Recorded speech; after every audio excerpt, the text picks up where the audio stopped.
3 releases since. And if you're not going to upgrade, at least give me a good reason why you're not going to upgrade it.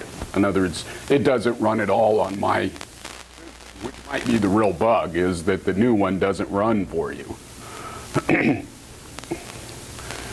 Then find out, is this a problem unique to you, or is this something that's already a known problem that is hopefully being worked on? Okay. You need to submit tickets to the development site. Putting stuff on news groups, well, yeah, I'm going to probably respond and say whatever about the problem. I'm probably not going to fix it based on a news group post. Because by the time it gets to me working on it, I will have forgotten that that post exists at all. Because when I work on the program,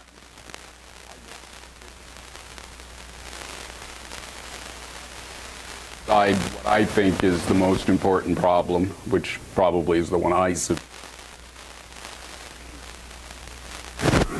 But those are things you have to think about. You need to provide reasonably complete information.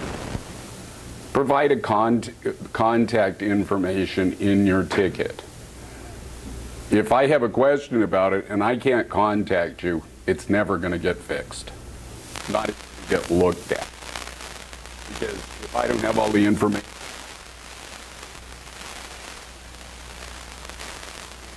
tell me how you think the problem.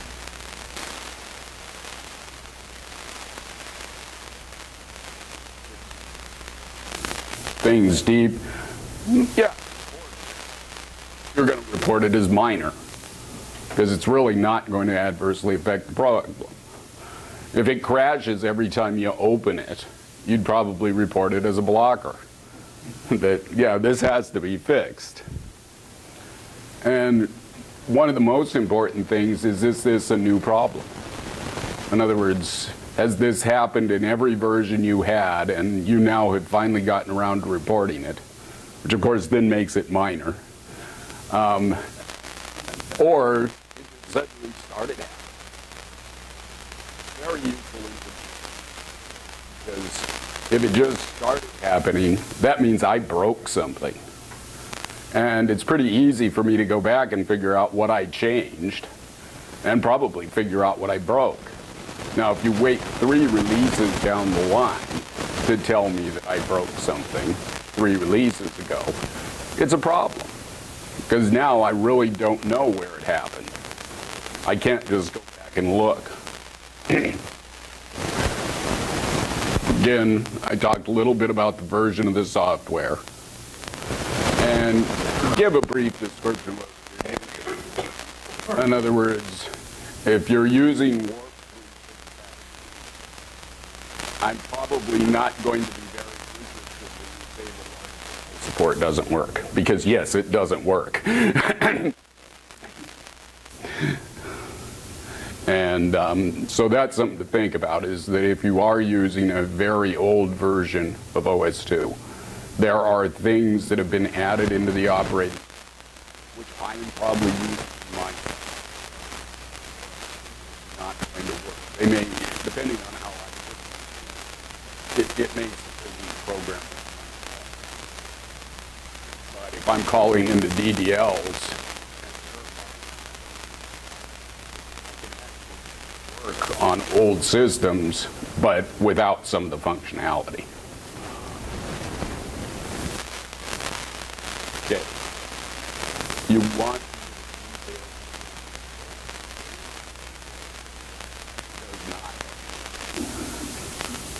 in other words, is it reproducible? A lot of crashes end up being things like if one thread wins, the system goes down, but fortunately or unfortunately, it doesn't win very often. You see them crash, you know, every 60 times you run the program, crashes. Those are hard to track down, but at least if I know that, I know I have a better idea of the types of things I'm looking for. If you can reproduce it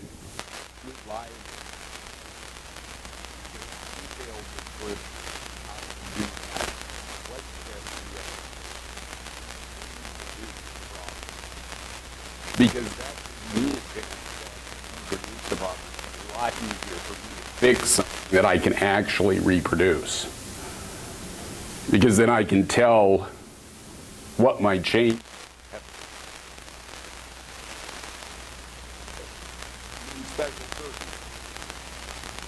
You'll find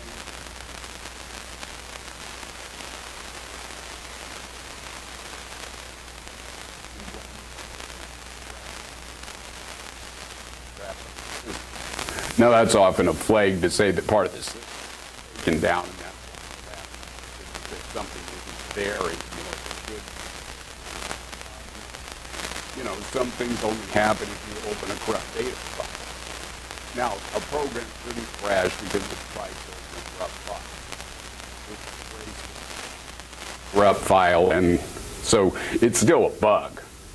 There's still something here on the wrong code, but it's still helpful because if it's only happens with a corrupt file, I know I have to or create a corrupt file for me to be able to test it.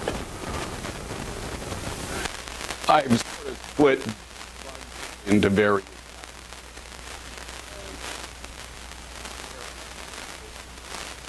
formal list of what types of bugs you have, but these are kind of the things you want to think about, because they have different ramifications for trying to fix them. A feature request is just that. You want something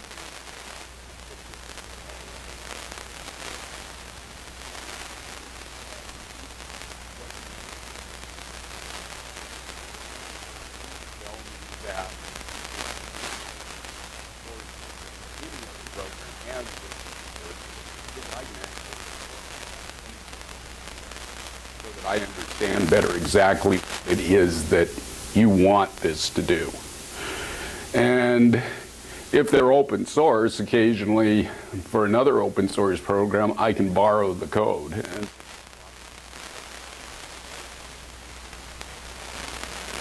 crash and trap. My distinction between them is a crash is a trap where the exception has been provided.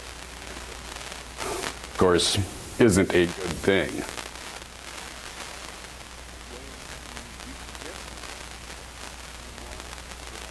Trap file, the pop-up log on.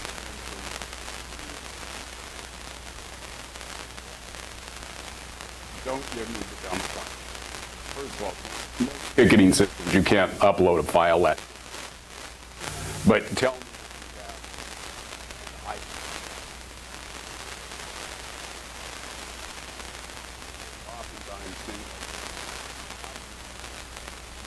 just simply get my own dump file.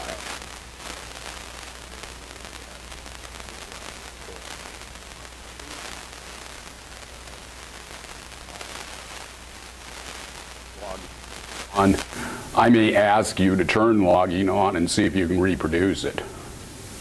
All of these things give us an idea of where in the program the problem is occurring.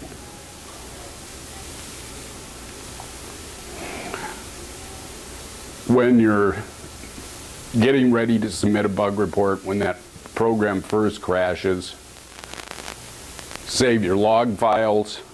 If it took the system down and you got a system dump file, save that file to a separate place. Because the problem with both of those is as soon as I restart the program, I'm going to overwrite potentially the information that I want. And then if I can't reproduce the problem, I'm not going to be able to produce the logs. Same thing with the system dump. If the system crashes again, it will wipe out.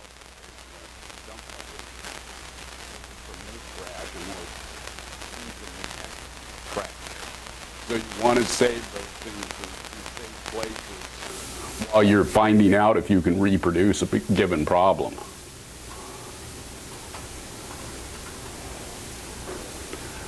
Accept queue. Everyone should have accept queue installed.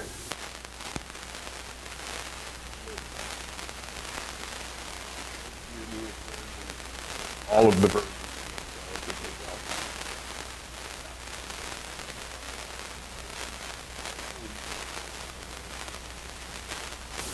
particularly open source programs that use excepq. And it really takes on your computer. And it's a very formatted .trap file when things crash. And so it's kind of a freebie in that you can collect all this information without any effort on your part, pretty much whatsoever, except to install it once. Except he did not produce a trap file from the program trap. Still check the pop-up log. And it may well have recorded information when excepq didn't for whatever reason.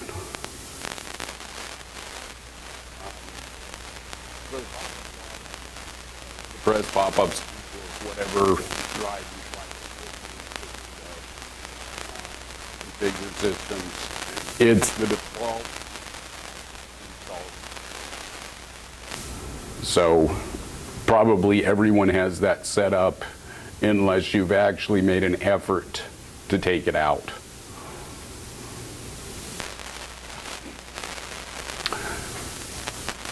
Setting up for a dump process.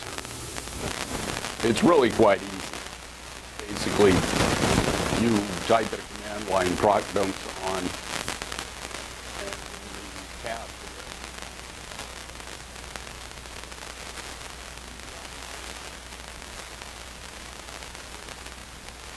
DDRL, all, etc. All that's telling you to do. You do with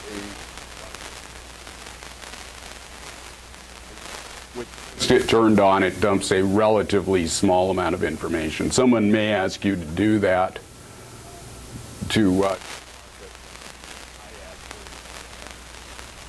file and start on my development machine, which simply just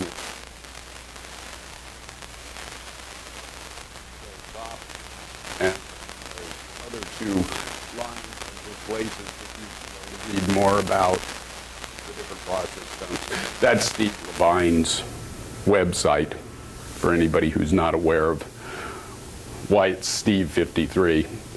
And it has a whole bunch of tools and descriptions of how to use those tools to help collect information for these types of things.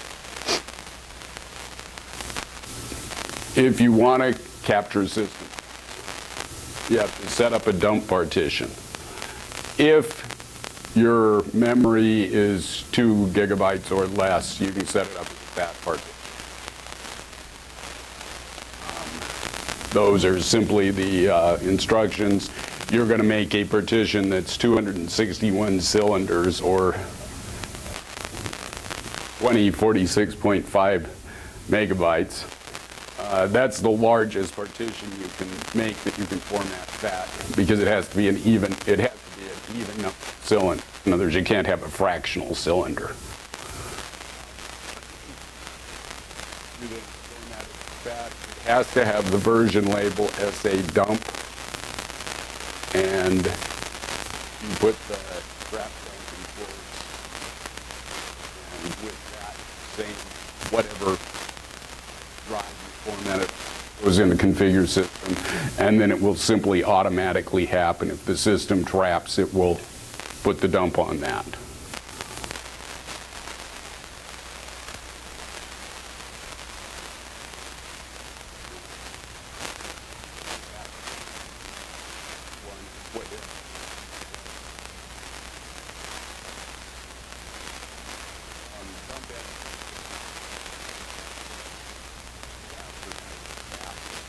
Partition would be the best way to put it, that can actually format up to 4 gigabytes. That's 522 cylinders, and you format it dump FS and SA dump. You can do that. Basically, that one should be made as 4 gigabytes no matter how much memory you have. For some reason, on some systems that have less memory, it still doesn't work if it's not formatted to the full 522 cylinders. If you use DFC, you can actually pick the number of cylinders you want it to format rather than worrying about the amount of the size, and it will give you those particular ones. Real curve.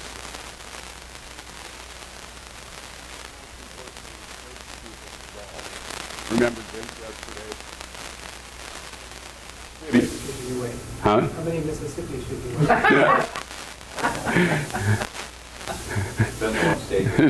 Yeah. Probably. It actually really probably depends on what. If you're sorting a container that has 100,000 entries in it, you probably want to wait a bit longer than if you're sorting one that has 4. So those are the types of things to wait about, to think about. I would say you should probably wait 5 minutes in any case before you're going to report that this is really a problem, to make sure that it doesn't resolve. There are a few searches that I've done in FM2 where, while I knew it was still running, had I not been able to figure it out through other methods, in other words, that it would at least give me focus and things like that, it would have been probably 15 minutes before I would have realized that, oh no, it's simply still running this complicated search that I should have probably never fed into it.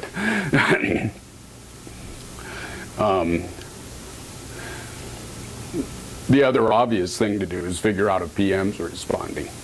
Here's a little trick to see if the E-center comes up. And then obviously, does the Control-Alt-Delete, does it bring up your CAD/CAM program so that you can potentially kill this? That tells you at least the system is still running, because it's a different situation if the whole system is hung than if just the program is. And when you file, tell us what you can access and what's not. In other words, part of the problem with some of these is that it's really not hung. It's just that the thread, some thread has been given too high of a priority, and so it's pretty much crippled everything else because it's running to the exclusion of everything else, which is a slightly different problem than if the program is just in an infinite loop somewhere and is going to run forever without really doing anything. Or it could be a hard drive going bad. Yeah, there are lots of possibilities with it, but that's why we need all this information to figure out, okay, what is it that's really broken? Is it really our program that's broken? And if it is it broken in the sense, like you said, it's in an infinite loop, which is really bad, or it's just broken in the sense that I forgot to turn the priority on a thread down somewhere, which if I did that, you wouldn't see this. Okay, then we have a situation where we have features and functions that simply fail. You know, it's supposed to copy the file from A to B, and it simply doesn't. Doesn't give you an error message, doesn't do anything. So there's some things that we need to know on that. A lot of times there's multiple ways to access features within a program.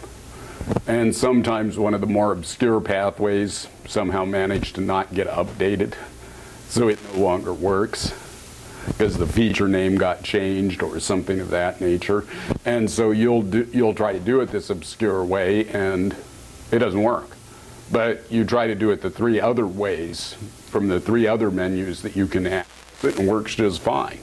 That's really useful information because that just finds where that other pathway is and update it to match the ones that are working. Sometimes they just don't do what you think they're going to do. In that case, you have to tell what's happening. Because oftentimes it's behaving exactly the way I think it should. And so it's a question of what you expect from the behavior. but that doesn't mean that there's not a problem.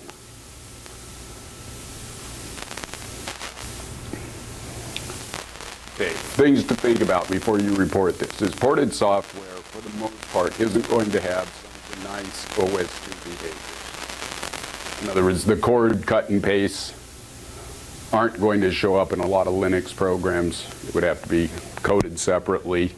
That doesn't mean it won't be there, but it's not going to. The one I've got on the bottom is I have a bug in FM2 that highlighted text in one of the dialogues doesn't, when you paste into it, it doesn't replace the text, it appends the text. Well, the dialogue is a standard OS2 dialogue we have done nothing to. In other words, it's the exact behavior that you would expect.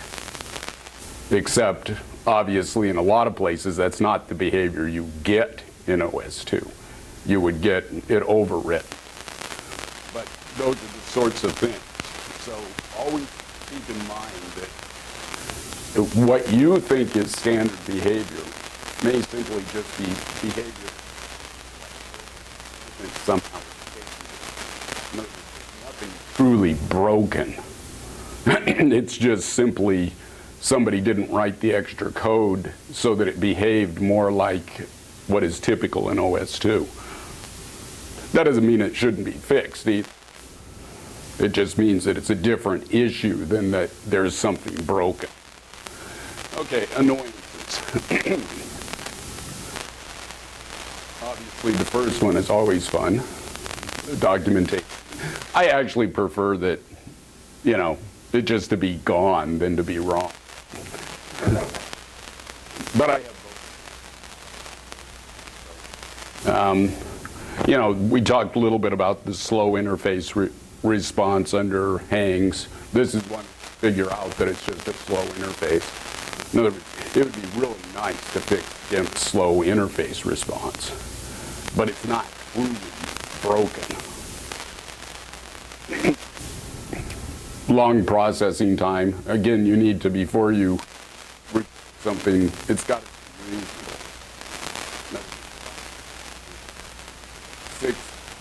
Six different words on 500,000 files.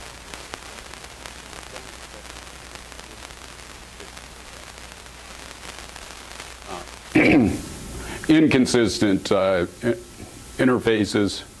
In other words, you end up with many.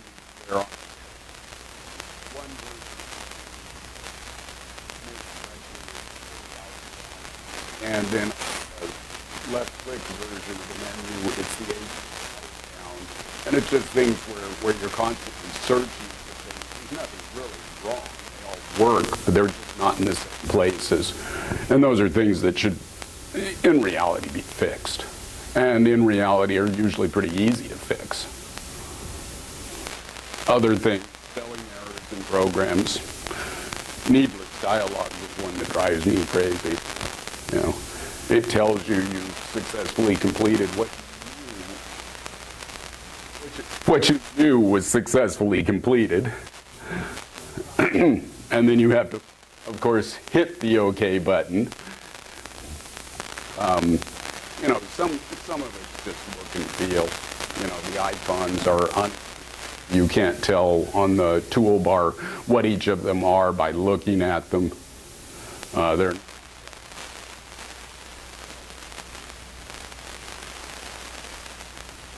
clicks to get to where you're supposed to go, when in truth you could probably 2 if you just designed the interface a little better. And installers, or the lack thereof, or installers that do strange things. Yum RPM comes to mind. And again, a lot of these really aren't bugs in the classic sense. The software works just fine, but it does. You know, and cut some people some slack, because some of it may be the limitation of the tools they're using, that they really can't do it in a different way, or that doing it in a would be so laborious to make it ridiculous to do.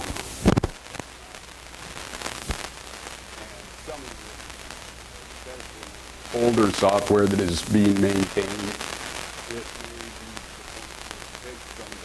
it would be easier to start over than to actually fix the software, because it's a design decision made years ago that,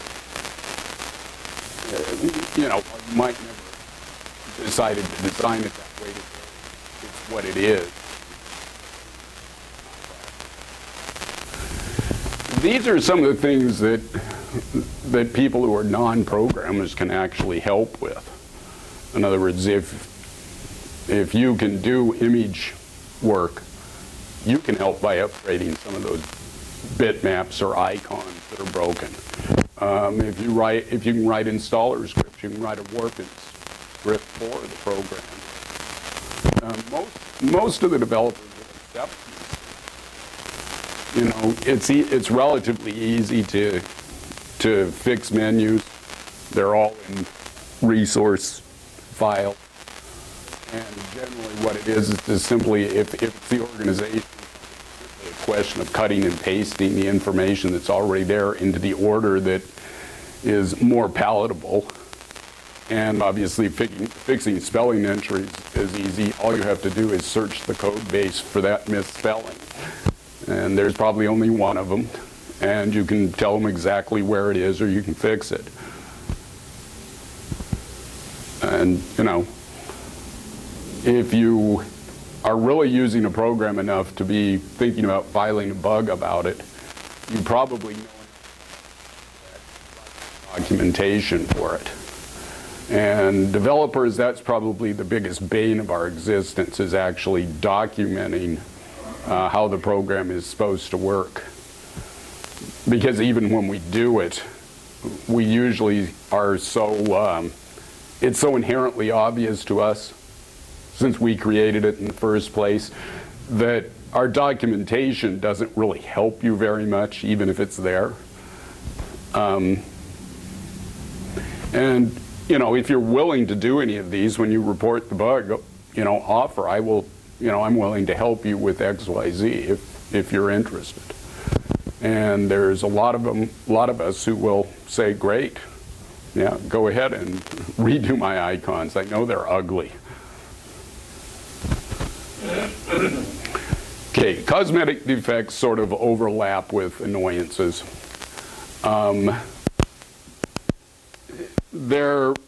I more think of them in terms of dialogues where we've done less than elegant sizing of pieces of them so that, the last word in the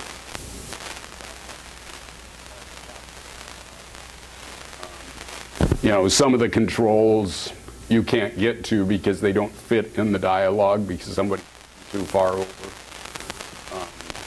And those are things, again, this is another place where you can help. The dialogues are really just a string of numbers that where things are supposed to be. This far from the bottom, this far from the left side, and they're supposed to take up this much space. Well, that much space determines how many letters will go into a given label.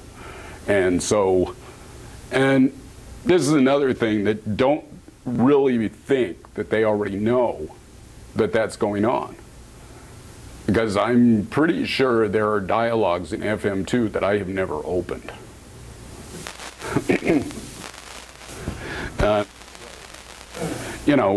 Again, don't assume that somebody knows that it's there. Because if it's even if I have opened the dialogue, if I've opened it once, I might not have noticed that down in the bottom right-hand corner, one of the words.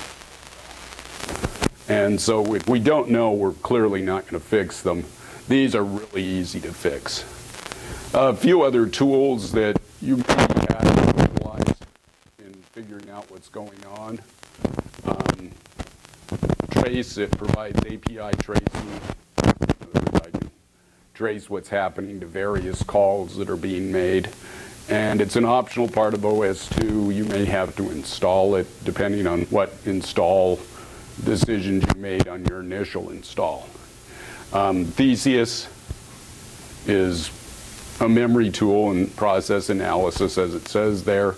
That's where you can get it. Again, on Steve's website, he has some pretty good descriptions of how to use these tools.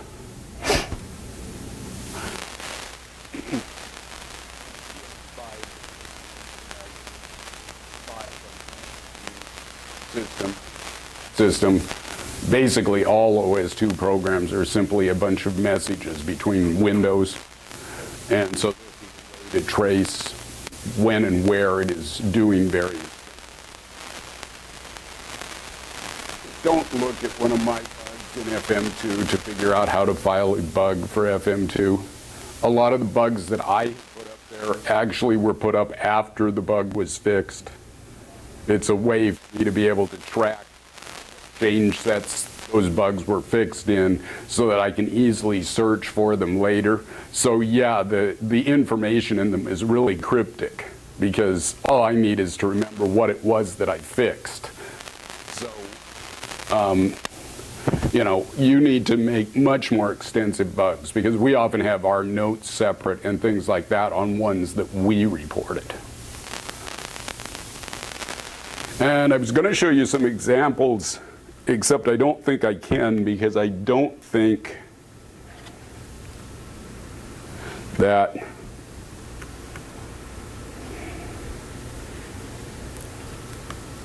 I can, well, in fact, I know I can't because I didn't get an IP address this morning because I was going to go online and show them to you, but I don't have an IP address, so I can't go up and do it.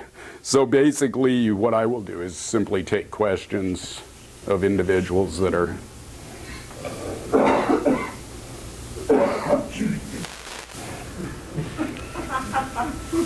thank you.